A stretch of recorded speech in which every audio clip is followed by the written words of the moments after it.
Ana turagushimiye kubwo kugaragara kwawe hagati yacu uyu mugoroba.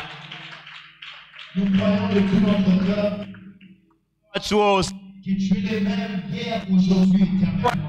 zari kuri uyu munsi ari nakuri iteka ryose, kandi ijambo ryawe ritubwira ko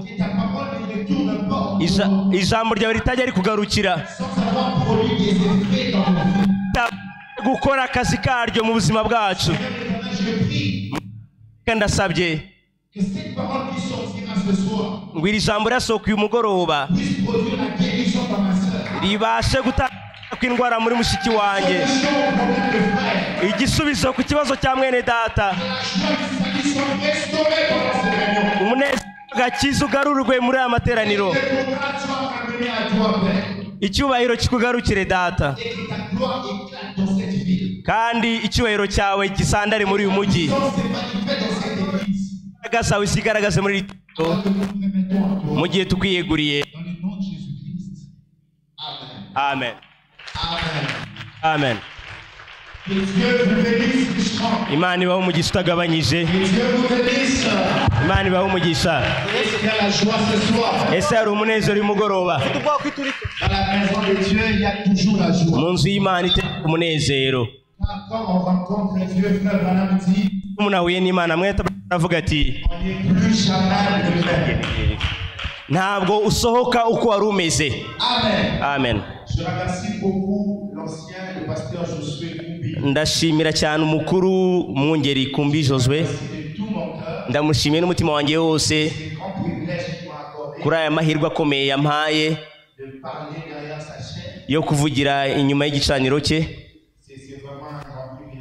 Ni amahirwe akomeye cyane kuri jye. Namwe mwese ndabashimiye kuba mwitabiriye mu nzu y'umwami. Imana ibaho umugisha pasiteri, Imana ibaho umugisha itorero, Imana Bethesda Tabernacle, Imana ibaho umugisha. Kuba tanzi, nitwa mwene so Miracle Béni Référence, ntuye Kinshasa, kandi ndahangaha kubw'umurimo w'ivugabutumwa. Muri aka kanya, muri ibi bihe by'ububyutse, turagerageza kuvuga ku kibwiriza kimwe cyangwa ku mutwe. Dufungure Bibiliya zacu muri Zaburi igice cya 82. Turasoma umurongo wa 6 n'uwa 7. Zaburi ya 82 umurongo wa 6 n'uwa 7. Turasoma mu izina ry'Umwami Yesu Kristo. J'avais dit, vous êtes des dieux. Vous êtes tous des fils de Très-Haut, du Très-Haut. Cependant, vous mourrez comme des hommes. Alléluia. Vous tomberez comme de princes quelconques. Alléluia. Je répète encore une fois. J'avais dit, vous êtes des dieux. Vous êtes tous des fils du Très-Haut. Cependant, vous mourrez comme des hommes. Vous tomberez comme un prince quelconque. Zaburi 82 ku murongo wa 6 n'uwa 7. Ninjye wababwiye nti muri Imana, mwese muri abana bisumba byose, ariko muzapfa nk'abantu, muzagwa nk'umwe mu bakomeye. Ndasubiramo. Ninjye wababwiye nti muri Imana, mwese muri abana bisumba byose, ariko muzapfa nk'abantu, muzagwa nk'umwe mu bakomeye. Amen. Amen. Seigneur, Mwami, parle-nous ce soir. tuvugishe umugoroba Au nom de Jésus-Christ. mu izina rya Yesu Kristo. Amen. Amen. Veuillez vous asseoir. Mushobora kwicara. Amen. Amen. Alors, mon petit sujet ce soir, Ikibwiriza cyanjye uyu mugoroba, mon petit sujet pendant cette semaine, umutwe w'ikibwiriza cyanjye muri iki cyumweru, je l'ai intitulé « C'est que vous êtes réellement ». nabwise icyo muri cyo mu by'ukuri. C'est que vous êtes réellement. Icyo muri cyo mu by'ukuri. Je veux que tu dises à ton voisin, ndashaka kubwira uwo mwegeranye c'est que vous êtes réellement. uti icyo uri cyo mu by'ukuri. Dis-le à ton voisin, c'est que vous êtes réellement. Icyo uri cyo mu by'ukuri. Bibwire uwo mwegeranye. Amen. Amen. Ce que vous êtes réellement, icyo muri cyo mu by'ukuri c'est que Dieu dit de vous. ni iki Imana ibavugaho. Vous n'êtes pas ce que les hommes disent de vous. Ntabwo muri icyo abantu babavugaho. Vous n'êtes pas ce que la société dit de vous. Ntabwo muri iki cy'umuryango mugari ubavugaho. Vous n'êtes pas ce que les hommes disent de vous. Ntabwo muri icyo abantu babavugaho. Vous n'êtes pas ce que la religion dit de vous. Ntabwo muri icyo iyobokamana Mais ribavugaho. vous êtes ce que Dieu dit de vous. Ahubwo muri iki Imana ibavugaho. Alléluia. Amen. Je vais rappeler un frère ce soir. Ndashaka kwibutsa mwene data mu Je vais mugoroba. rappeler une sœur ce soir. Ndashaka kwibutsa mushiki wacu Sa n'umugoroba. position originelle. Ndashaka kumwibutsa igihagararo cye cy'umwimerere. Tu n'es pas ce que les sorciers ont dit que tu es. Ntabwo uri icyo abakonikoni bavuze ngo uri Tu cyo. n'es pas ce que l'école a dit que tu es. Ntabwo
Si vous êtes des...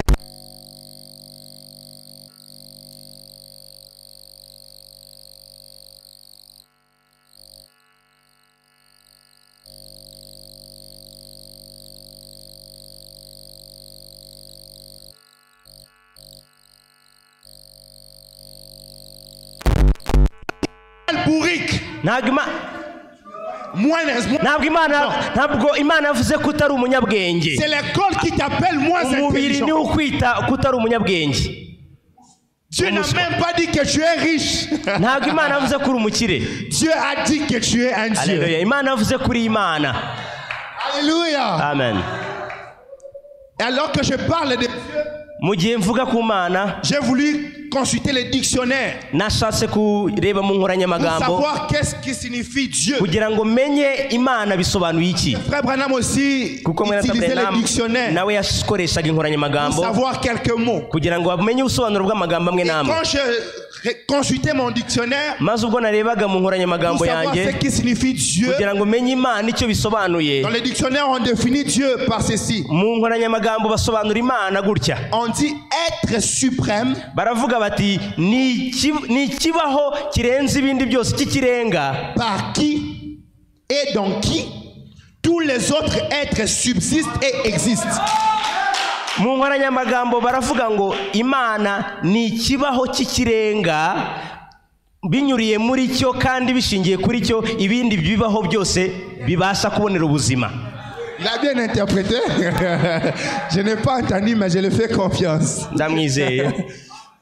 Être suprême, ikibaho cy'ikirenga par qui muri et cyo dans qui kandi binyuriye muri cyo tous les autres êtres ibindi bibaho byose subsistent bibasha kubaho et existent. kandi bigakomeza kubaho muri cyo. Ça c'est Dieu. Iyo ni Imana. Un être suprême, ikibaho cy'ikirenga par qui binyuriye et dans qui binyuriye muri cyo tous les autres êtres kandi bikozwe nacyo ibindi bibaho byose subsistent. bibasha gukomeza kubaho kandi bikagira ubuzima. Quelque chose m'a tiqué dans ça. Hari ikintu kirimo aho ngaho. C'est que Dieu c'est un être. nuko Imana nayo ari ikibaho. Dieu c'est un être d'abord. Imana mbere na mbere ni ikibaho, ni ikiremwa. Et un homme kandi umuntu est un être humain. ni ikiremwa muntu. Un animal inyamaswa est un être vivant. ni ikinyabuzima. Ça veut dire bishatse kuvuga Dieu est un être, imana ni un ikiremwa, homme est un être, umuntu nawe ni un animal est un être. imana ni ikinyabuzima, umuntu ni ikinyabuzima, n'inyamaswa ni ikinyabuzima. Mais il y a seulement une différence ariko hari itandukaniro avec l'être de Dieu. hamwe n'ikinyabuzima imana iricyo. L'être de Dieu, ikinyabuzima imana c'est iricyo l'être suprême ni ikinyabuzima cy'ikirenga par qui binyuriye les muri cyo autres êtres ibindi biremwa subsistent cyangwa ibindi et existent. binyabuzima bibasha kubona ubuzima binyuriye muri cya kiremwa cyangwa cya kinyabuzima cy'ikirenga. Est-ce que quelqu'un est avec moi? ese muri kumwe nanjye? Est-ce que quelqu'un le comprend? ese hari umuntu uri kubyumva? La différence qui existe itandukaniro ririmo entre l'être de Dieu hagati y'ikinyabuzima imana iricyo et l'être de l'homme et de l'animal, n'ikinyabuzima turi cyo nk'abantu n'inyamaswa, c'est que par l'être de Dieu, nuko ikiremwa ikinyabuzima cy'imana l'animal et l'homme existent et subsistent. binyuriye mu kinyabuzima nk'imana, abantu n'inyamaswa bibasha kubaho. Amen. Amen. Et qu'est-ce que Dieu dit? imana ivuga iki? J'avais dit, naravuze ngo vous êtes muri des dieux. imana. Ça veut dire des êtres suprêmes bishatse kuvuga ngo ibinyabuzima by'ikirenga par qui les bibinyuriyemo autres êtres ibindi binyabuzima doivent subsister et exister. bibasha kubaho kandi bigakomeza ubuzima. Est-ce qu'on est ensemble? ese turi kumwe? C'est pourquoi dans Genèse 1 au verset 26, niyo mpamvu mu itangiriro igice cya 26 la Bible dit, puis Dieu dit, bibiliya iravuga ngo nuko imana iravuga iti faisons l'homme à notre image, tureme umuntu mu ishusho yacu selon notre ressemblance, ase natwe, et qu'il domine atware sur les poissons de la mer, amafi yo mu nyanja, sur les oiseaux du ciel, ibinyoni zo mu kirere, sur les bétails, ku matungo, sur toute la terre, ku nyamaswa n'isi et yose, sur tous les reptiles qui rampent sur la terre. n'ibikururuka byose byo mu isi. Amen. Amen. Donc Dieu a créé l'homme imana yaremye umuntu à son image, mu ishusho yayo afin qu'il domine. kugira ngo abashe kugenga. Il a créé l'homme yaremye à umuntu son image de mu Dieu, ishusho yayo y'imana afin que les autres êtres, kugira ngo ibindi binyabuzima, amafi, les animaux, inyamaswa, la terre isi subsistent bibashe kubaho et existent kandi bikomeze à kubaho travers l'homme. binyuriye mu muntu. Haleluya. C'est ce que vous êtes réellement. icyo nicyo muri cyo mu by'ukuri. Amen. Amen. Chaque création a une cause. buri kintu cyaremewe impamvu. Chaque création a une cause. buri cyaremewe impamvu. On ne peut pas créer quelque chose pour rien. Non. nta cyaremwe kubw'ubusa. Si oya, on crée quelque chose, iyo baremye ikintu il runaka doit y avoir une cause pour cela. hagomba kuba intego bakiremeye. On a créé une chaise, pourquoi? baremye intebe kubera iki? Parce que quelqu'un est fatigué, kuko hari umuntu unaniwe il doit s'asseoir, ugomba kwicara, il doit se reposer. agomba kuruhuka. On a créé ces mouchoirs, pourquoi? baremye umuswari kubera Parce iki? que je vais transpirer kugira ngo ndaza kubira et je dois icyuya essuyer. maze ntihanagure. L'homme blanc a créé la voiture, pourquoi? umuntu wera yaremye imodoka kubera iki? Pour une cause, umuzungu yaremye imodoka Pour kubera être iki? à temps.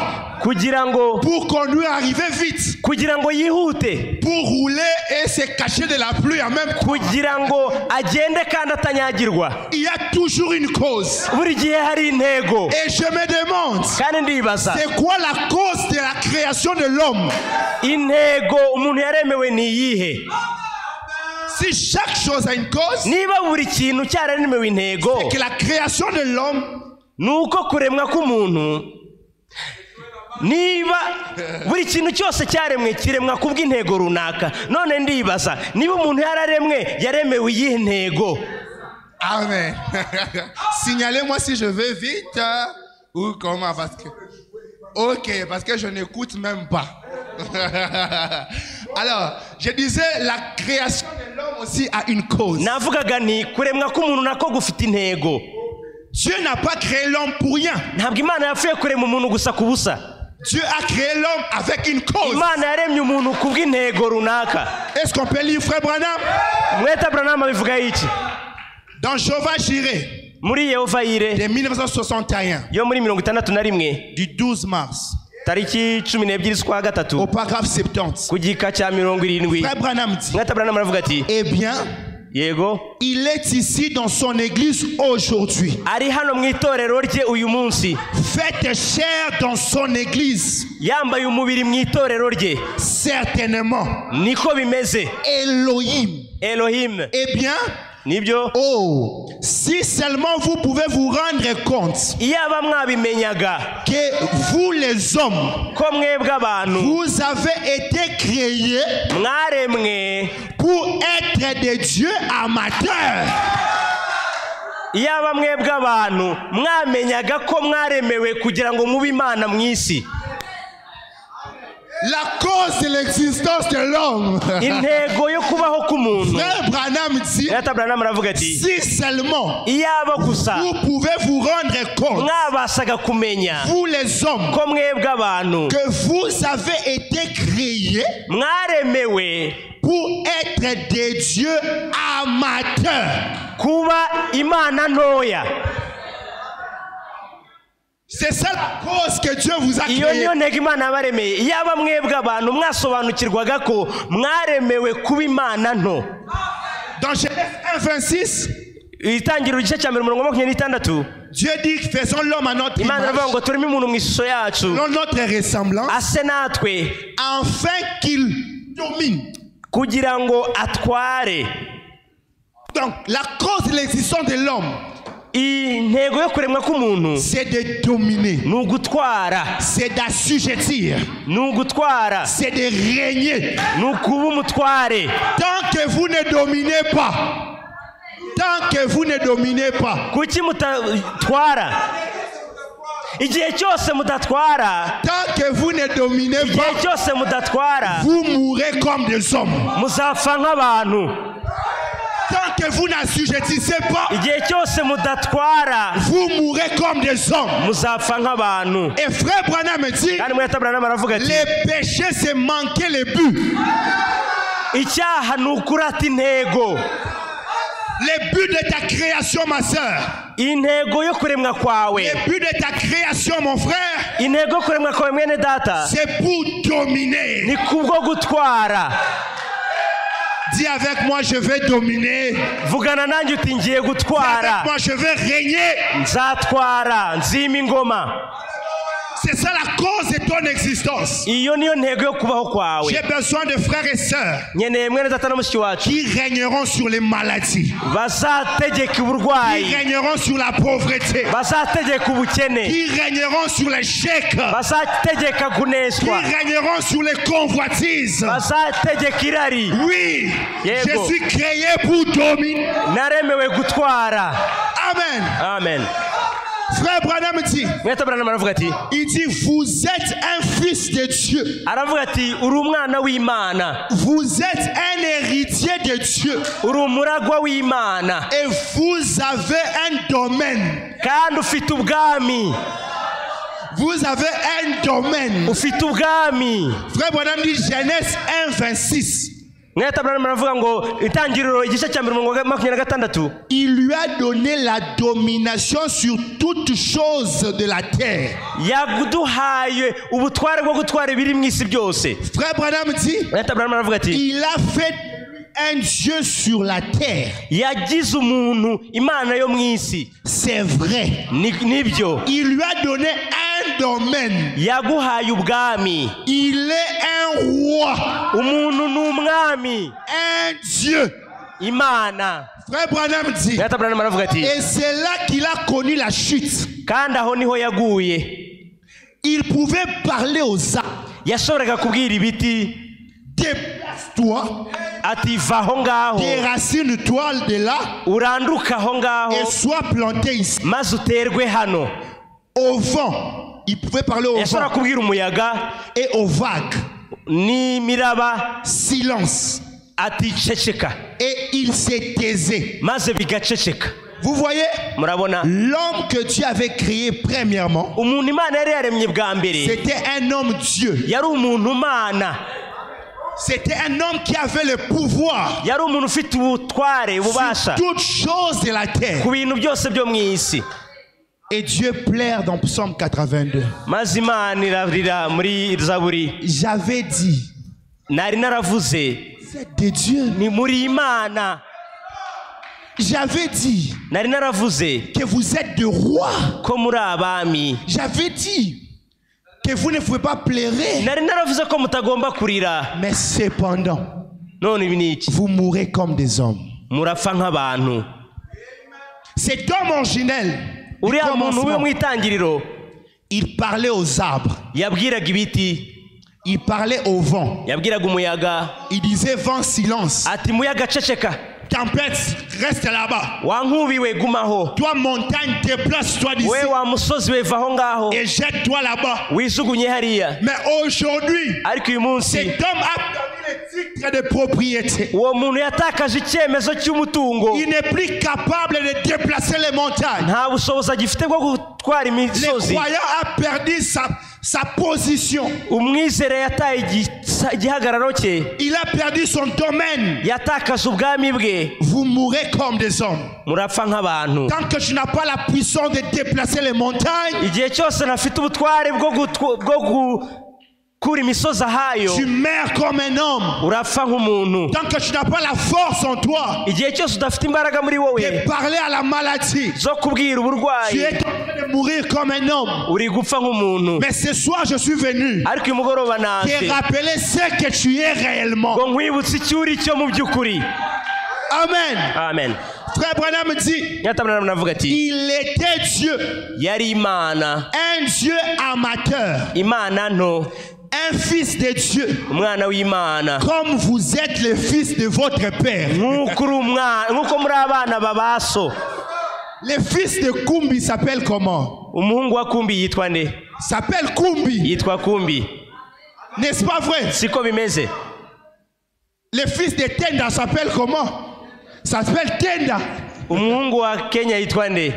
Yitwa Kenya. Le fils porte le nom du père. Umwana afata izina rya se. La famille porte le nom du père. Umuryango utwara izina rya se. Et si Dieu est notre père, Kandi Imana niba ari data, c'est que nous portons le nom de Dieu. nuko dufite izina rya data.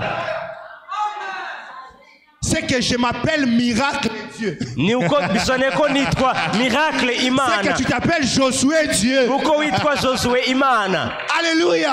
Amen. C'est que tu portes le nom de ton père. Ufite izina rya so. Et tel père, Kandi uko fils. uko se ameze niko n'umuhungu ameze. Amen. Uko umubyeyi ameze ni nako umwana we agomba kumera. Frère Branham dit, Mwatabara aravuga ati comme vous êtes le fils de votre père, nk'ukuri umwana wa so, et le monde entier gémit, isi yose irarira attendant la manifestation des fils de Dieu, itegereje kugaragara kw'abana b'Imana, attendant que l'église regagne sa place, itegereje ko itorero risubirana umwanya ryahoranye, que le fils de Dieu soit manifesté, ko abana b'Imana bagaragazwa. attendant cette heure-là, Dutegereje icyo gihe. Frère Branham dit, Mwatabara aravuga ati l'espérance qui ne trompe pas. ibyiringiro bitabeshya. Mais je devais simplement le dire. Ariko nashaka kubivuga. Voyez, Murabona l'église est très loin de là. itorero riri kure y'aho ngaho cyane. Il leur faut redevenir fils de Dieu. Il leur faut redevenir fils de Dieu. rigomba kongera guhinduka umwana w'Imana. Il leur faut redevenir des chefs, Rigomba kongera guhinduka umutware, des gouverneurs abategetsi sur la terre. ku isi. Il nous faut redevenir des chefs. Biradusaba ko duhinduka abatware. Il nous faut redevenir des gouverneurs sur la Bidusaba terre. kongera kuba abategeka isi. Non, cette semaine, je prêcherai jusqu'à ce que tu redeviennes chef. Iki cyumweru nzabwiriza kugeza uhinduka umutware. Je prêcherai jusqu'à ce que tu reviennes gouverneur de la terre. kugeza wongera kuba umutegetsi w'isi. Tu as le pouvoir sur toutes choses. Ufite ubutware ku bintu byose. Tu peux déplacer les montagnes. Ushobora kwimura imisozi. Tu peux changer la géographie de ce pays. Ushobora guhindura imiterere y'iki gihugu. Tu es un gouverneur sur la terre. Uri umutegetsi mu isi. Amen. Amen. C'est ce que Adam était. Nicyo Adamu yari cyo. Frère Branham dit, le moment est venu Mweta Branham aravuga ngo igihe que nous kirageze puissions redevenir des chefs. ngo twongere tube abatware. Dis avec moi, je suis un chef. Vuga ati ndi umutware. Déclare-le fort, je suis un chef. Bivuge cyane uti ndi umutware. La Bible déclare que si tu confesses de ta bouche Bibiliya ivuga ngo nubyatuzana akanwa kawe et crois de ton cœur, kandi ukabyizeza umutima wawe, il y a une puissance dans la confession. hari imbaraga mu kwatura. Ne crois pas seulement dans le cœur, non. Ntukisese umutima gusa Tu oya, dois confesser. ahubwo jya unatura. Jésus n'a pas dit, Yesu ntabwo yavuze ngo si tu médites sur la montagne pour se déplacer dans ton cœur, non. nutekereza mu mutima wawe ko umutima uzimuka, Il a dit, umusozi uzimuka. si tu dis, Ahubwo yaravuze ngo nuvuga tu dois parler. ugomba kuvuga. Et frère Branham dit, l'épouse a la puissance de la parole. Mwene data Branham aratubwira ngo umugeni afite imbaraga z'ijambo. Nous sommes dans l'âge Turi mu gisekuruza de prononcer la parole. cyo kuvuga ijambo. C'est que vous êtes réellement. Icyo muri cyo mu by'ukuri. Amen. Amen. Mais l'homme a perdu son identité. Ariko umuntu yatakaje icyo ari cyo.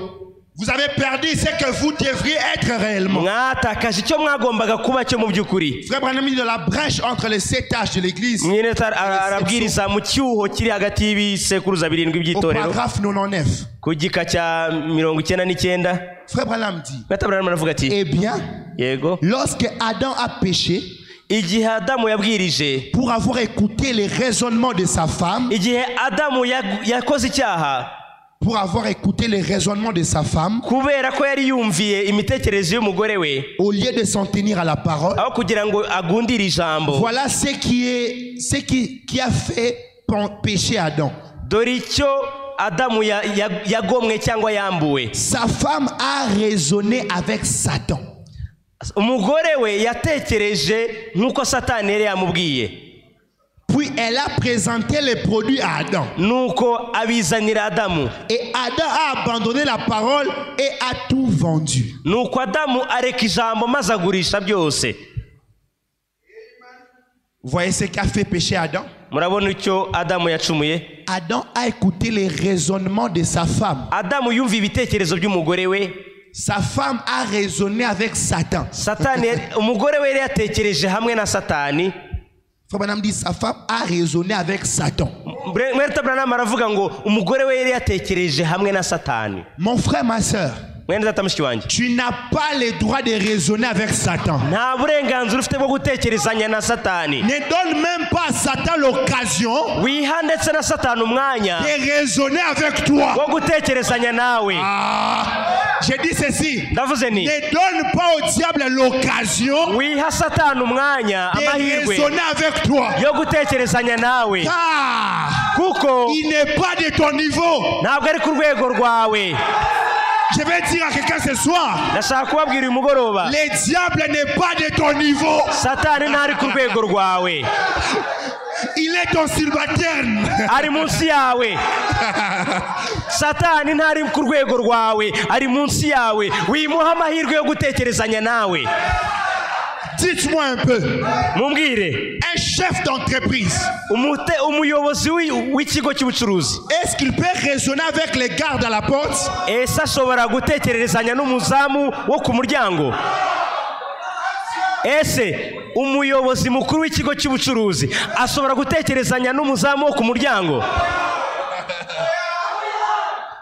Un chef d'entreprise, Umuyobozi w'ikigo cy'ubucuruzi il a un problème dans son bureau. akaba afite ikibazo mu biro bye. Est-ce que les gardes du corps Ese umurinzi w'irembo commencent à lui dire, azamubwira ati, non chef, murabona pour muyobozi, les projets de 2 millions là, uriya mushinga wa miliyoni on peut ebyiri faire ceci. dushobora kubigenza dutya? Il n'est pas de ton niveau. Ntabwo ari kuri urwo rwego.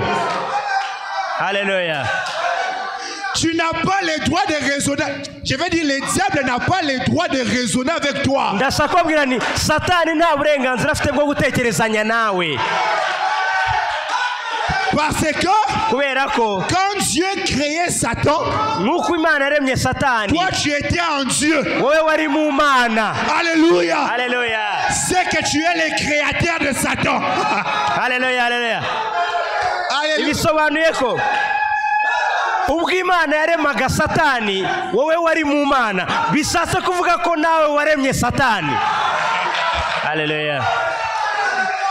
Ah, dis avec moi, je suis le créateur de Satan. Vuga ngo ninjye muremyi wa Satani.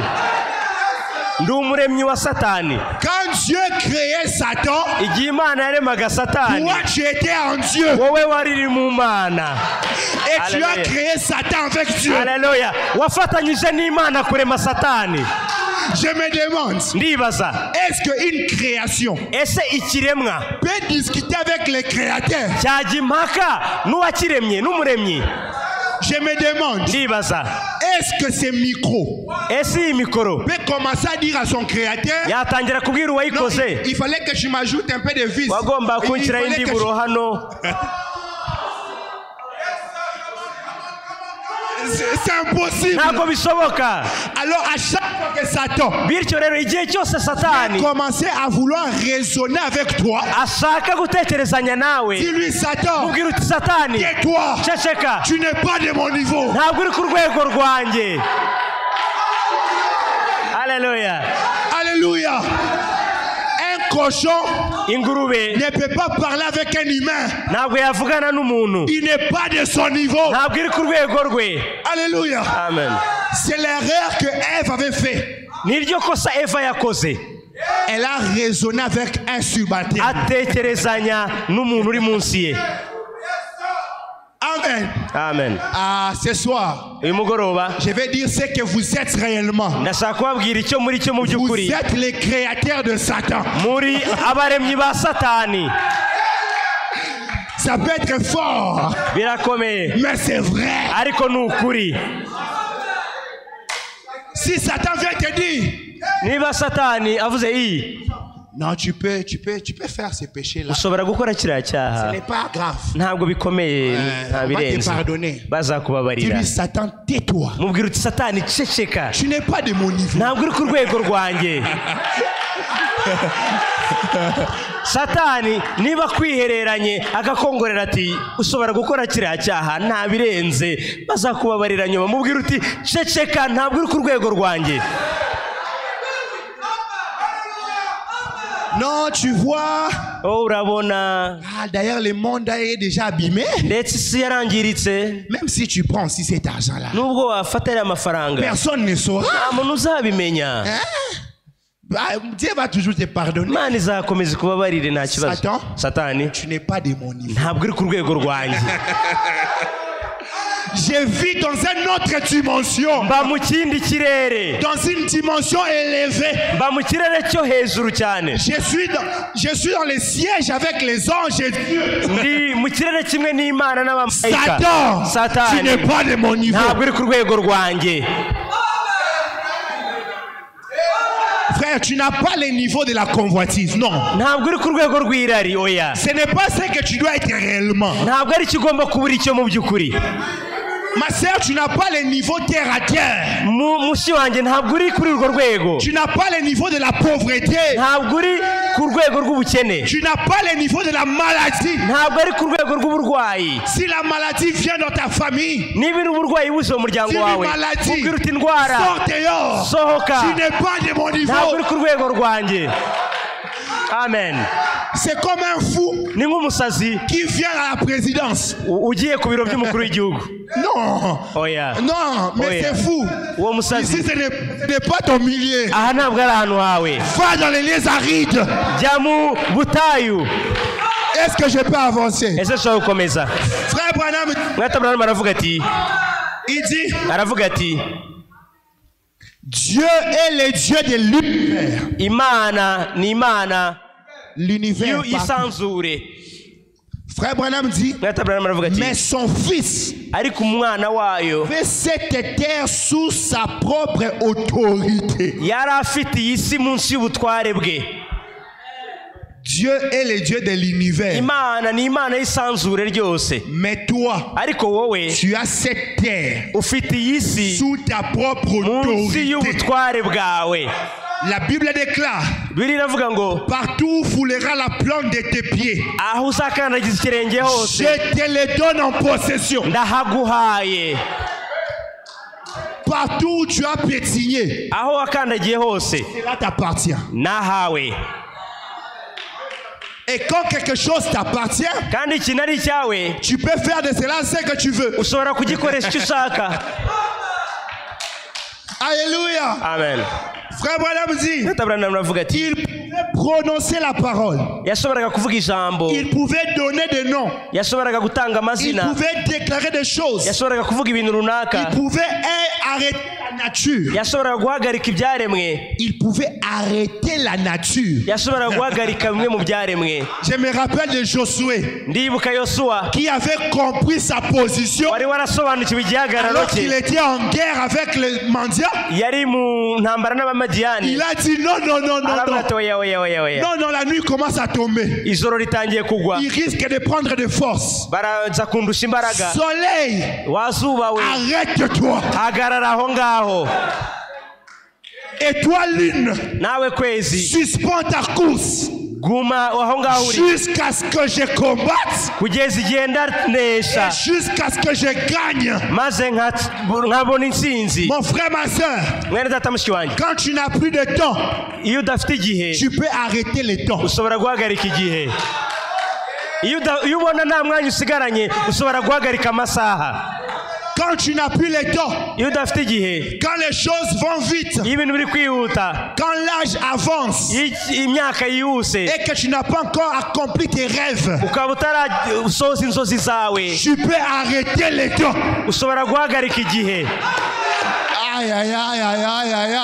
Amen. J'ai besoin de frères et de sœurs Nkeneye bene data na bashiki qui bacu peuvent arrêter le temps ce soir. bashobora guhagarika igihe uyu mugoroba. J'arrête le temps pour ma famille. Mpagaritse igihe kubw'umuryango wanjye. Toi, soleil, Wowe zuba arrête-toi hagararaho jusqu'à ce que kugeza ubwo je touche le million. ndabona amamiliyoni. Toi, lune, Wowe wakwezi we arrête-toi hagararaho jusqu'à ce que kugeza igihe mon passeport se remplisse de vices. pasiporo yanjye iruzura za visa, Jusqu'à ce que kugeza ubwo mes enfants abana banjye gagnent beaucoup d'argent. barabona amafaranga menshi, Jusqu'à ce que kugeza ubwo je sois fortement riche. ndaba umukire cyane. Tu as le pouvoir d'arrêter le temps. Ufite ububasha bwo guhagarika ibihe. Frère Branham dit il Mwata pouvait Branham aravuga ngo arrêter la nature. yashoboraga guhagarika bimwe mu byaremwe. Vous avez l'autorité sur toutes choses. Mufite ubutware ku bintu byose. Amen. Amen. Il Mwata Branham aravuga ngo pouvait, écoutez, il pouvait faire tout ce qu'il voulait. yashoboraga gukora ibyo ashatse byose. Il pouvait faire tout ce qu'il voulait. Yashoboraga gukora ibyo ashatse byose. Si tu reconnais ta position, nusobanukirwa umwanya wawe, tu peux faire tout ce que tu veux. uraba ushobora gukora ibyo ushaka byose. Parce que tu n'es pas un fils du président de la République. Kuko ntabwo uri umuhungu w'umukuru w'igihugu, Mais tu es le fils du roi des rois. ahubwo uri umuhungu w'umwami w'abami, uri umwana w'umwami w'abami. Si les fils de président de ce monde, niba abahungu b'abakuru b'ibihugu by'isi ils font ce qu'ils veulent, bashobora gukora ibyo bashaka parce qu'ils sont fils du président. kuko ari abana b'abakuru b'ibihugu. Un président qui a un mandat bien défini. Umukuru w'igihugu uba ufite igihe manda irangira, Mais son fils, ariko umwana we il fait ce qu'il veut. akaba ashobora gukora ibyo ashaka. Un président qui va passer un jour. Umukuru w'igihugu uzava wenda akagenda, Mais son fils, ariko umuhungu we tant que son père est président, igihe cyose ise akiri umuyobozi il fait ce qu'il veut. ashobora gukora ibyo ashaka. Il marche sans plaque. Akagenda agatwara imodoka nta kirango ifite. Toi, arrête-lui. Non? Wowe hagarara, Oh, soldat, arrête-lui. wowe musirikare hagarara, wowe mupolisi muhagarike turebe. Tu ne pourras pas l'arrêter ntushobora kumuhagarika parce qu'il est fils kuko ni umwana du président. w'umukuru w'igihugu. Si les fils du président font cela, niba abana b'abakuru b'ibihugu moi je suis fils du roi de rois. ngenda umwana w'umwami w'abami, Personne ne pourra m'arrêter. nta muntu ushobora kumuhagarika, Personne ne pourra intercaler ma route. nta muntu ugomba guhagarara mu nzira Car yanjye, je suis le fils du Dieu Tout-Puissant. kuko ndi umwana w'Imana isumba byose. Je peux faire tout ce que je veux. nakora ibyo nshaka byose. Amen. Amen. C'est ce que vous êtes réellement. nicyo muri cyo mu by'ukuri, Vous êtes des dieux. muri Imana nto.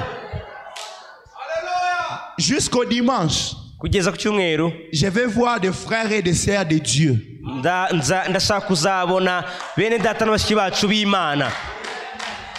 Que tu viennes à l'église waza mu rusengero avec une puissance, ukazana imbaraga, avec une conviction ukazana kwemezwa, guhamirizwa que rien n'est impossible à toi. ko nta kitashoboka imbere yawe. Que tu pars dans ton quartier ukagenda aho utuye en train de demander aux voisins qu'est-ce qui ne va pas chez toi. ubaza abaturanyi uti niki kitagenda iwawe, Qu'est-ce que je peux faire pour toi? niki nakumarira, Hein? Tu as besoin de quoi? ese ukeneye iki? Parce que l'or et l'argent kuko zahabu n'ifeza appartient à mon père. ni ibya data. Je veux que tu rentres ce soir ndashaka ko utaha uyu mugoroba avec la main dans la poche. ufashe mu mufuka, Tu bombes un peu ton torse. ubyimbishe agatuza, Tu marches la tête haute ugende wemye, en train d'être sûr uhamirizwe que les anges de Dieu ko abamarayika b'Imana sont tous sous ton service. bari kugukorera, Ils sont à ton service. baragukorera. Frère Branham dit, Mwata Branham aravuga ati la peur est la plus grande malédiction qui frappe l'église aujourd'hui. ubwoba niwo muvumo ukomeye ukubise itorero uyu munsi. Vous n'êtes pas des fils de la peur. ntabwo muri abana b'ubwoba, Vous n'êtes pas des filles de la peur. ntabwo muri abakobwa Vous b'ubwoba, êtes des fils du Tout-Puissant. muri abana b'isumba byose, bishobora byose. J'avais dit, navuze ko vous êtes des dieux. muri Imana. Je me demande un Dieu qui a peur de la nuit. ndibaza Imana ifite ubwoba bw'umwijima, Un Dieu Imana qui a peur qu'on va l'arrêter. ifite ubwoba ko barayifunga, Un Dieu qui a peur de la maladie. Imana ifite ubwoba bw'indwara. Non! oya, C'est impossible. ntibishoboka. Dieu, on Imana a défini ça comme être suprême bayisobanuye nk'ikinyabuzima cy'ikirenga, par qui les autres êtres ari cyo kirema ibindi subsistent et kandi existent. kikabibeshaho. Je vais dire à quelqu'un ce soir, ndashaka kubabwira uyu mugoroba, la terre existe par toi. isi ibaho binyuriye muri wowe, ibeshwaho nawe. La nature existe par toi. ibyaremwe bibeshwaho nawe. Les maladies sont des montagnes. Elles existent par toi. imisozi ibaho ku bwawe. La Bible dit, Bibiliya iravuga ngo Dieu envoya un démon de mensonge. Imana yohereza dayimoni y'ikinyoma. Haleluya. Un démon sous son contrôle. dayimoni itegekwa nawe. Dans Joël 2, 25, dayimoni nayo itegekwa n'Imana. la Bible dit, Bibiliya iravuga ngo les Gazans, les Asiles, ubuzukira les Gélec, n'inzige l'armée de Dieu. ni ingabo z'Imana. Donc, ça veut dire que tu as aussi une armée de maladies. bisobanuye ngo nawe ufite ingabo z'indwara. Non, je ne sais pas si on est ensemble. sinzi niba munkurikiye. Tu peux diriger les maladies. ushobora kuyobora indwara, Tu peux diriger les obstacles. ushobora kuyobora inzitizi, Tu peux les envoyer à quelqu'un. ukazohereza umuntu, Tu peux les retirer chez quelqu'un. ukazikurayo. Si elles sont dans ta maison, niba biri mu nzu si yawe, les maladies sont dans ta maison, niba indwara ziri mu nzu yawe qui te font souffrir, kandi zikaba ziri c'est que tu as kukubabaza, perdu ton autorité. ni uko watakaje ubushobozi bwawe, ubutware bwawe. Amen. amen. Frère Branham dit dans l'adoption. Mweta Branham aravuga mu kugirwa umwana, Dans l'adoption de 1960. mu kugirwa umwana mu kibwiriza cyitwa kugirwa abana Du cyo muri 22 60 mai. tariki 22 z'ukwa Au gatanu paragraphe 77. ku gika cya 77. Frère Branham dit. Mweta Branham aravuga ati Il est le logos qui est sorti de Dieu. niwe buzima bwasohotse mu mana. C'est vrai. Nukuri C'était le fils de Dieu. n'abana b'Imana. Ensuite, Nyuma il a fait de l'homme un petit Dieu. yagize umuntu Imana nto.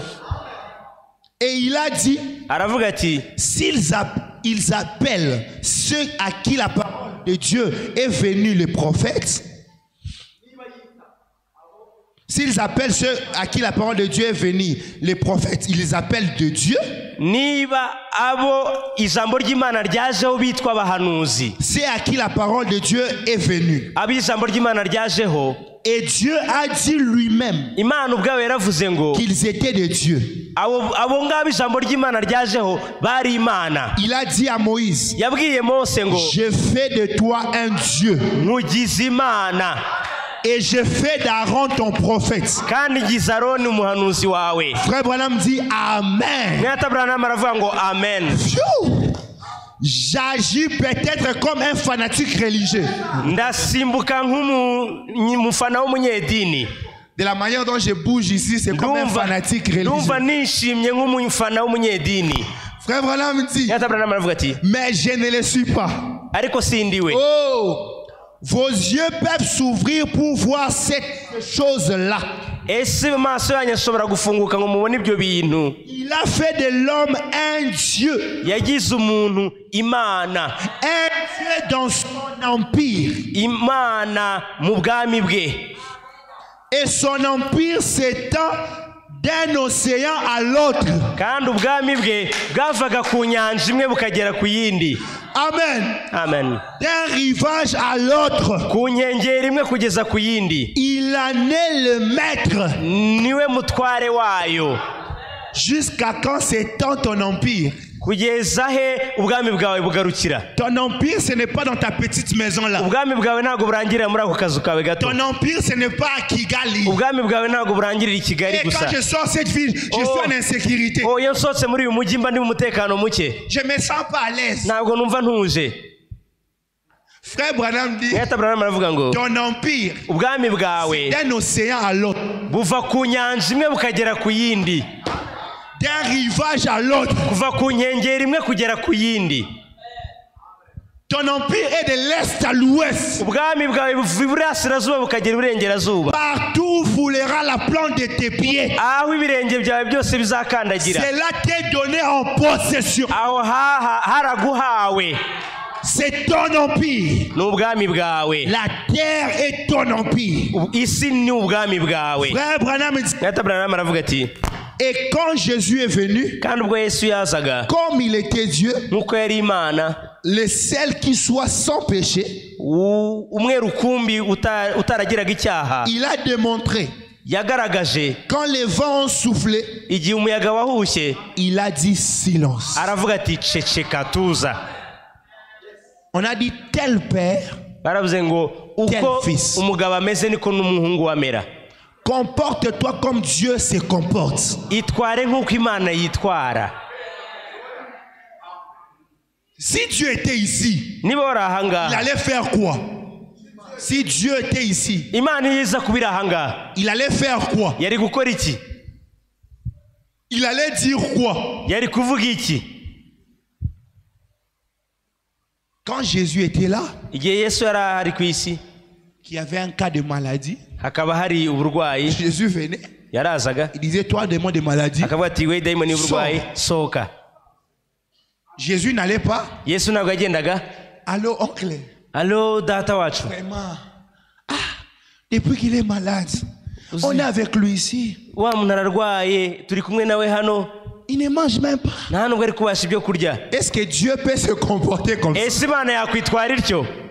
Si Dieu a un problème, il va appeler qui? Imana iramutse ifite ikibazo yahamagara nde? Je dis, si Dieu a un problème, Ndavuze ni Imana iramutse ifite ikibazo il va appeler qui? izahamagara nde? Dieu a la solution des problèmes. Imana ifite ibisubizo bya buri kibazo. J'avais dit vous êtes des dieux. Navuze ko muri Imana. Vous avez la solution des problèmes. Mufite ibisubizo by'ibibazo.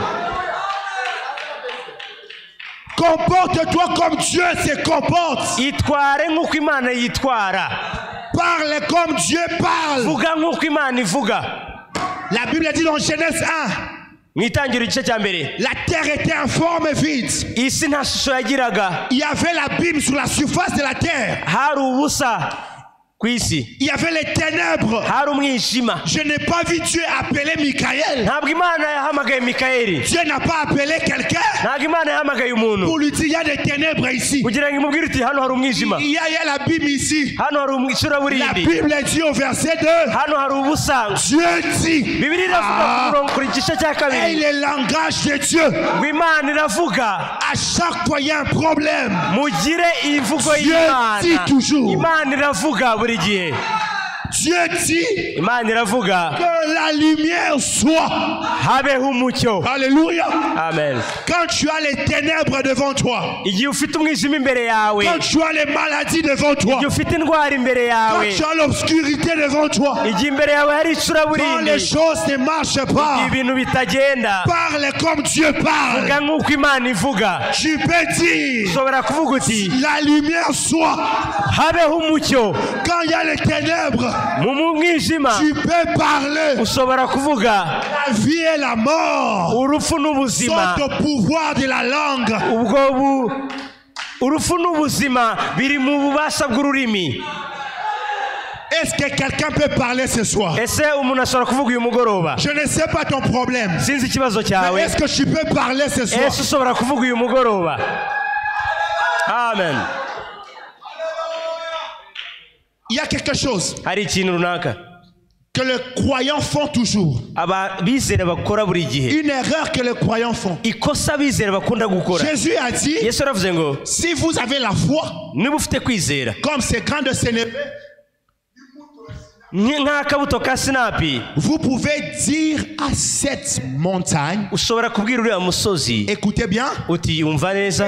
dire Ushobora kubwira à cette montagne, uyu musozi ôte-toi de là, va aho ngaho jette-toi dans la mer. wijugunye mu nyanja. Est-ce qu'on est ensemble? Ese turi kumwe? On a dit de dire à qui?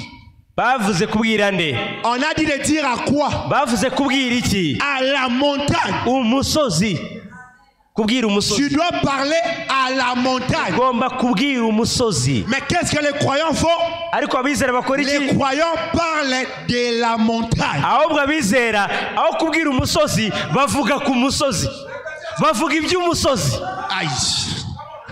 Ah là là. Abizera aho kubwira umusozi ahubwo bavuga iby'uwo musozi.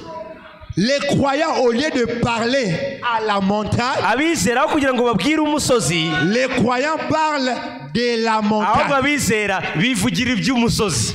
Dieu n'a pas dit de parler de la montagne. Ntabwo Imana yavuze ngo genda uvuga iby'umusozi. Il a dit de parler à la montagne. Ahubwo yaravuze ngo bwira umusozi. Ne parle pas de problème. Wivuga ku bibazo, Parle au problème. ahubwo bwira ibibazo. C'est ce que les Israélites faisaient. Nicyo Abayisiraheli Au bakoraga. lieu de parler à Goliath, Aho kugira ngo babwire Goliyati, ils parlent de Goliath. ahubwo bo bavugaga kuri Goliyati. Hey, Baganiraga kuri Goliyati. hey, Goliath, Goliath c'est un grand homme. ni umugabo munini cyane. Frère, tu as appris? Mwese turamuzi. Goliath là, Goliyati il uriya est fort. arakomeye. Dieu n'a pas dit de parler de Goliath. Imana Non. ntabwo yavuze ngo vuga kuri Dieu a Goliyati. dit parle à Imana Goliath. yavuze ngo bwira Goliyati. Alléluia. Amen. Quelqu'un peut dire gloire à Dieu. Ashobora kuvuga ngo Imana ishimwe. Quelqu'un peut dire Alléluia. Haleluya. Ce soir, Uyu je mugoroba vais parler au problème. ndashaka kubwira ibibazo. Je vais parler à la montagne. Ndashaka kubwira umusozi. Je ne parlerai pas de la montagne. Ntabwo ndaganira ku musozi.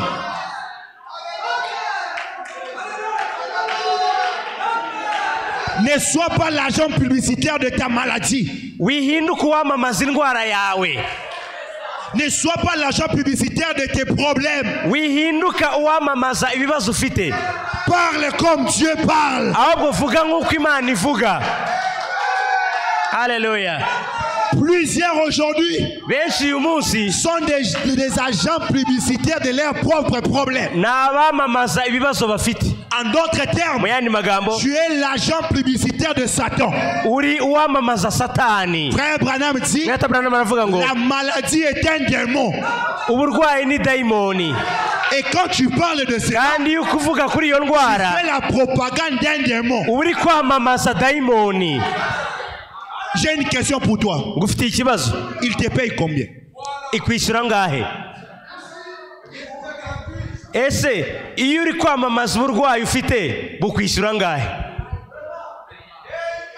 Mon cancer ici, iyi kanseri yanjye ça a duré. imaze igihe. Tu parles de la maladie. uri kuganira ku ndwara Et tu appelles ça mon warangiza cancer. ukayiyitirira ngo iyanjye, kanseri yanjye, Comme si c'était ton enfant. nk'aho ari umwana wawe.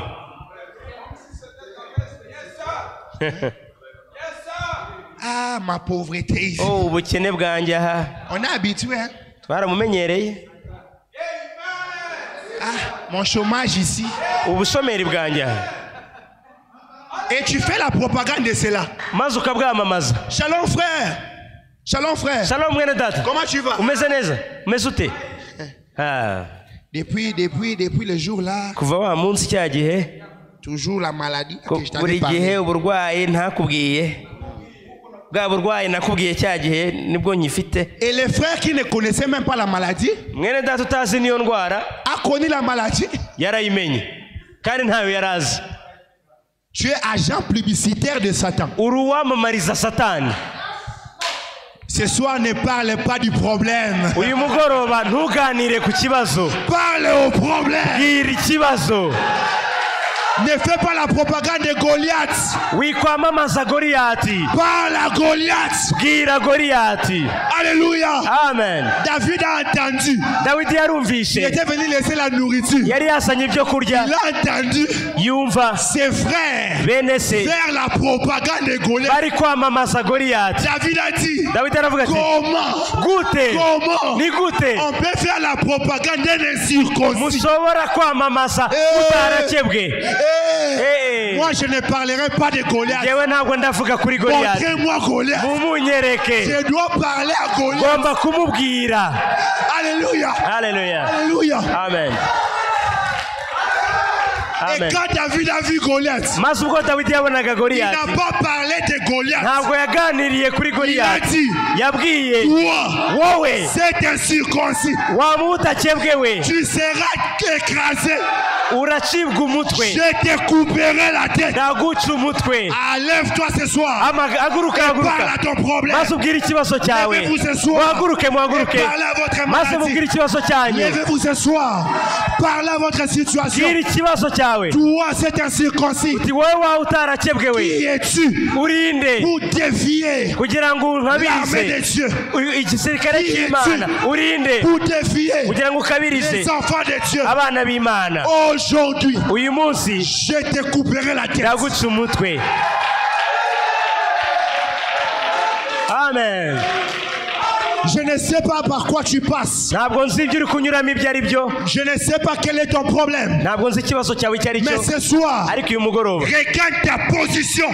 fata igihagararo cyawe. C'est que tu es réellement. icyo uri cyo mu Tu by'ukuri es un Dieu. uri Imana. C'est que tu es réellement. icyo uri cyo mu Tu by'ukuri es le créateur de Satan. uri umuremyi wa Satani. Tu peux lui défier ce soir. ushobora kumukabiriza uyu Et mugoroba dis, je te couperai la tête. uti ndaguca umutwe. Nous allons parler à nos problèmes. turagiye kubwira ibibazo byacu. Parle à ta situation ce soir. bwira ikibazo ufite uyu mugoroba. Tu es un chef. uri umutware, Tu as le pouvoir. ufite ubutware, Tu as l'autorité. ufite ubushobozi. C'est que vous êtes. icyo muri cyo Vous êtes des gouverneurs. muri abategetsi, Vous êtes des chefs. muri abatware. Tu dois régner. ugomba gutegeka. Ne parle pas comme les hommes. ntukavuge nk'abantu. oya, Tu n'es pas un homme. ntabwo uri umuntu, Tu es un Dieu. uri Imana. Que ton langage à l'université soit différent.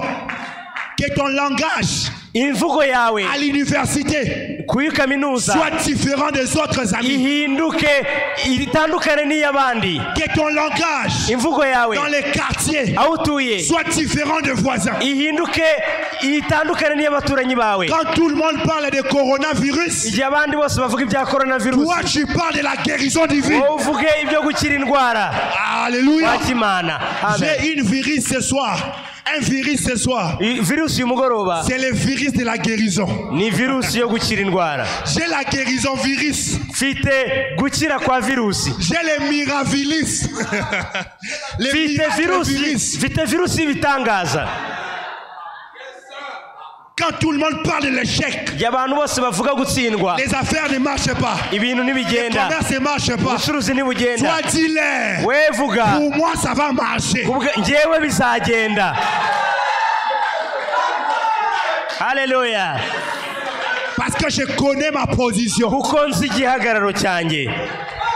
Sur les ailes d'une colombe blanche comme neige, Dieu envoya son amour tout pur, un signe du ciel, un signe du ciel, sur les ailes d'une colombe, oh, sur les ailes d'une colombe, Sur les ailes d'une colombe blanche comme Dieu envoya son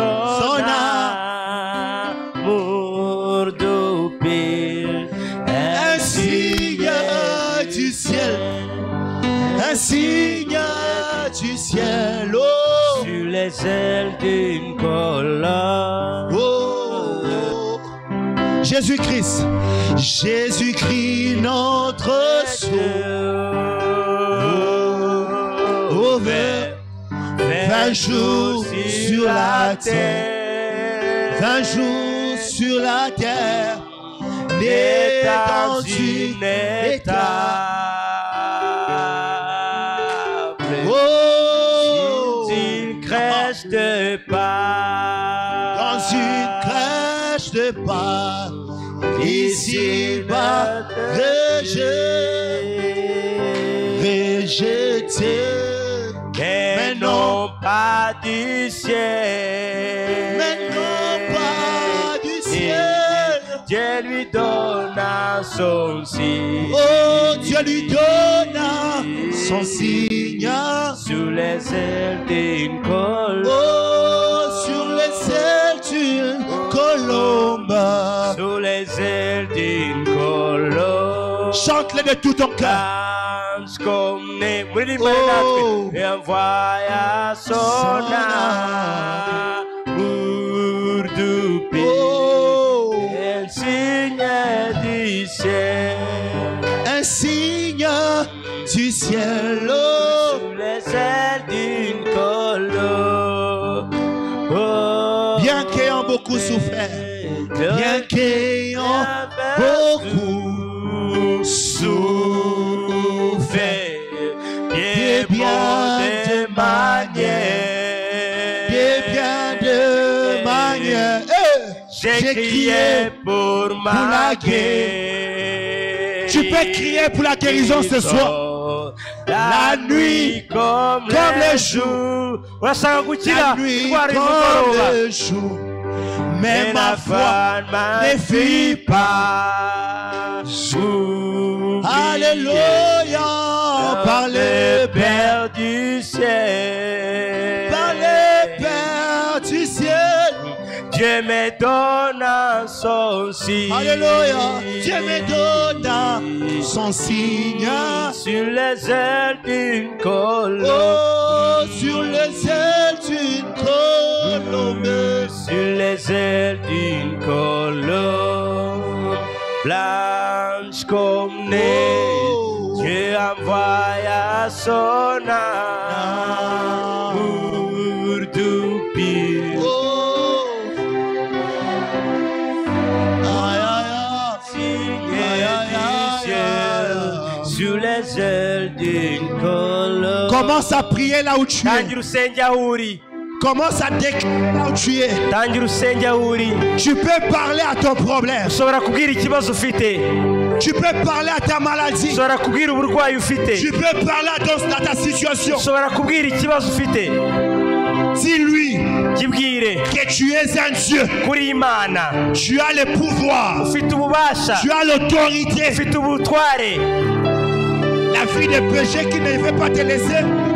La vie de péché ubuzima bw'icyaha qui ne veut pas te laisser. udashaka kukureka. Tu peux le parler ce soir. Ushobora kubwira uyu mugoroba. Toi convoitise. Wowe rari. Ôte-toi de ma vie. Va mu buzima bwanjye. Jette-toi dans la mer. Mu mahoro. Toi adultère. Wowe busambanyi. Péché. Cyaha. Impudicité. Ubuhehesi. Ôte-toi devant moi. Va imbere yanjye. Je te couperai la tête. Zaguca umutwe. Toi pauvreté. Wowe bukene. Tu n'es pas de mon niveau. Ntabwo uri ku rwego rwanjye. Tu n'as pas les droits dans ma famille. Va mu muryango wanjye. Je te déloge aujourd'hui. Ndakwishe umugoroba.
par son grand amour. Dans mon âme noire s'élève le jour. Jésus, à ma place, mourut sur la croix. Il m'offre sa grâce et je la reçois. Gloire à Dieu, terre écoute sa voix. Gloire à Dieu, monde réjouis-toi.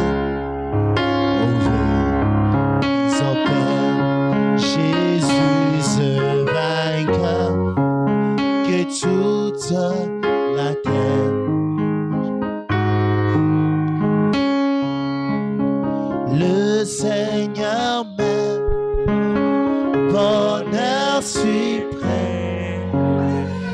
Le Seigneur m'aime, il est amour. le Seigneur, le Seigneur m'aime. Oh, bonheur suprême, le Seigneur m'aime. Il est amour. Oh, moi je redirai toujours, le Seigneur m'aime, le Seigneur m'aime, il est amour. Oh, moi je redirai toujours, le Seigneur m'aime, le Seigneur m'aime, il est amour. Moi je crois seulement, moi je crois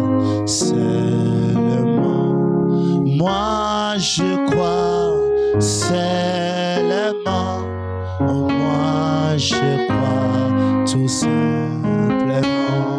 Mais comment, je ne sais pas, mais je crois seulement. Moi je crois seulement, moi je crois tout seulement. Moi je crois seulement, moi je crois seulement, moi je crois seulement, moi je crois tout seulement. Mais comment, je ne sais pas, mais comment, je ne sais pas, mais moi je crois seulement, moi je crois seulement. Sous cette atmosphère, tout peut arriver. byose bishobora kuba Sous cette atmosphère, munsi y'iki kirere. tu peux recevoir la solution à ton problème. Wabona igisubizo cy'ikibazo cyawe. Alors j'invite le pasteur Josué. Ndasaba pasiteri Josué Il va prier pour nous. aradusengera.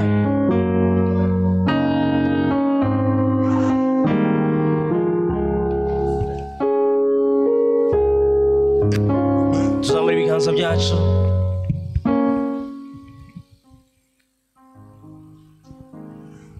Élevons nos mains. pour Tuzamura la ibiganza prière. byacu. Quel message puissant. Mbega ubutumwa bufite imbaraga.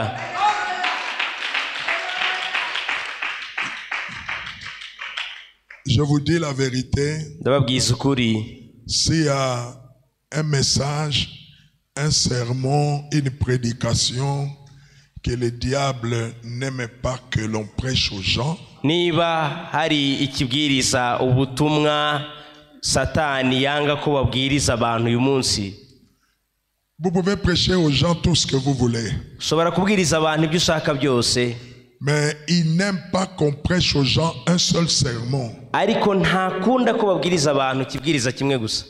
C'est de leur dire Ni ukubabwira que vous êtes de Dieu. ko muri Imana. Parce que quand les gens reconnaissent ça, Kuko iyo abantu babisobanukiwe que ce sont de Dieu, ko ari Imana, Satan n'a plus de travail. Satani nta murimo aba agifite.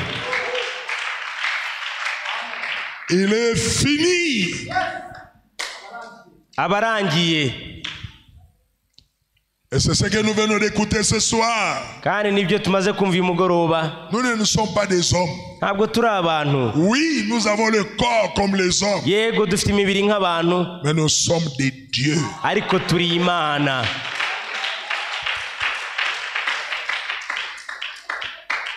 Ce problème-là qui te dérange, ce péché-là, Icyo kibazo kikubujije amahoro, icyo cyaha, rappelle-toi que tu es Dieu. ibuka kuri Imana.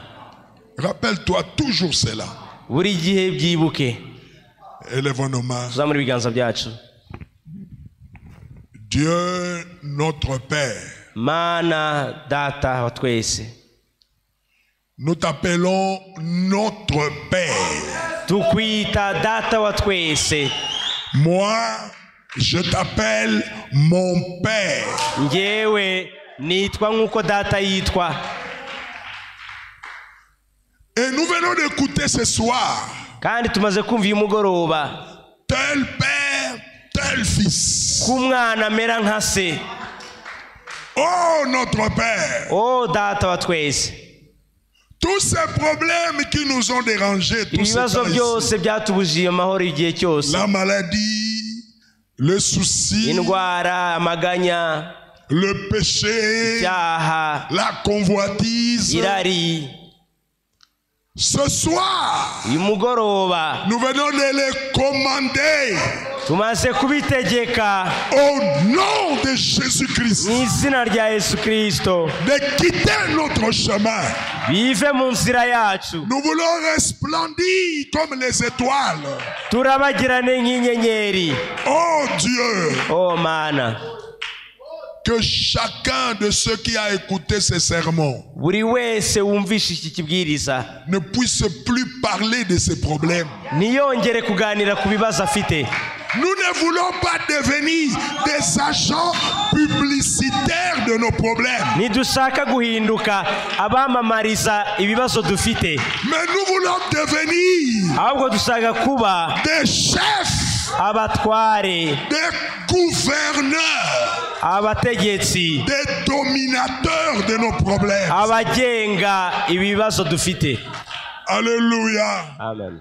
C'est toi qui as dit dans Apocalypse chapitre 1er, Niwe wavuze mu Byahishuwe igice cya mbere, après ta résurrection, nyuma yo kuzuka kwawe, que tu as fait de nous ko watugize des sacrificateurs abatambyi et des rois. n'abami. Et un roi Kandi umwami doit avoir un royaume, agomba kugira ubwami, doit avoir un domaine agomba kugira ubwami là où il est en train de régner. aho ategeka. Oh Dieu, Oh Mana, révèle-nous encore notre position, ongera uduhe igihagararo cyacu.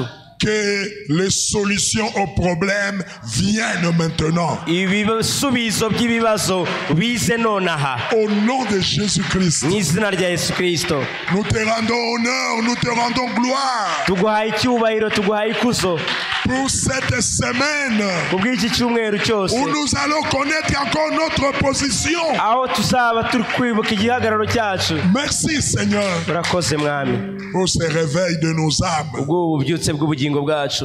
Merci mon Dieu. Urakoze Mana yanjye. À toi la gloire et l'honneur. Wowe icyubahiro, kuri wowe icyubahiro Au nom de n'ikuzo Jésus-Christ bijyawe mu notre izina rya Dieu, Yesu Kristo nous avons ainsi prié. tubisabye. Amen. Amen. Amen. Amen.